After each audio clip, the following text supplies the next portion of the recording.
Nous allons donc résoudre l'exercice proposé.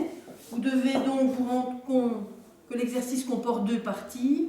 Pendant le temps de réflexe de 0,2 secondes, le mobile continuera à vitesse constante et donc animé d'un MRU. Et seulement après ces 0,2 secondes, le mobile commencera à freiner pour finalement s'arrêter. La question qu'on se pose est donc la suivante.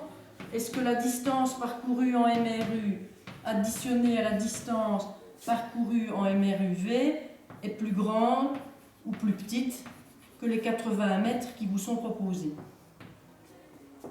Alors comment faire? Il faut donc calculer la distance parcourue en MRU. La distance parcourue dans un MRU est donnée par le produit de la vitesse et la durée du MRU. La durée du MRU 0,2 secondes. La vitesse du MRU 120 km par heure, qui ramené en mètres par seconde est de 33,3 mètres par seconde. Pour rappel, pour passer des kilomètres par heure au mètre par seconde, il suffit de diviser par 3,6. La distance parcourue en MRU est donc donnée par 33,3 fois 0,2, 6,66 mètres. Maintenant, il faut évaluer la distance parcourue dans un MRUV. Trois formules peuvent être utilisées. Je vous les renote. V0t plus AT carré sur 2. Alors, dans cette formule, je connais la vitesse initiale, qui est donc la vitesse à la fin du MRU, 33,3 mètres par seconde. La durée du freinage, je ne la connais pas. L'accélération, je la connais. Elle vaut moins 7 mètres par seconde au carré. Accélération négative, puisque je suis en train de freiner.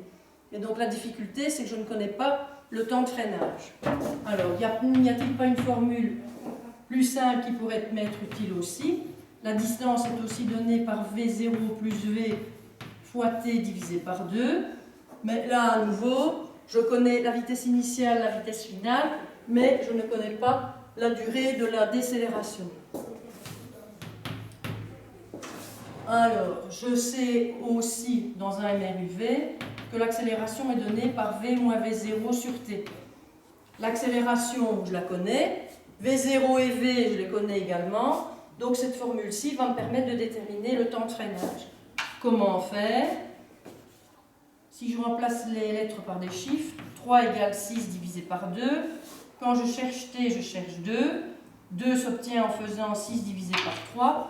Donc la durée du freinage s'obtiendra dans le calcul suivant, V moins V0 divisé par A.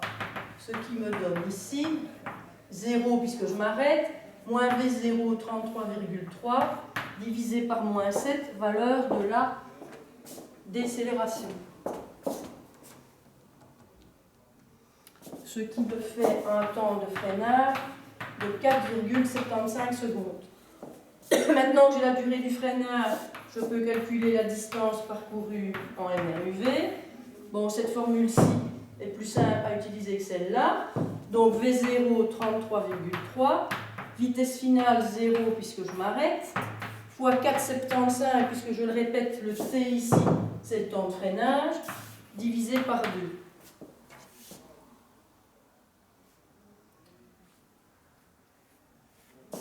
Ce qui nous fait 79,1 mètres. Donc la voiture, pour s'arrêter, parcourt comme distance. La distance en MRU, 6,66 plus 79,1, c'est-à-dire 85,76 mètres. Cette distance étant plus grande que les 80 mètres prévus au départ, l'obstacle ne sera donc pas évité.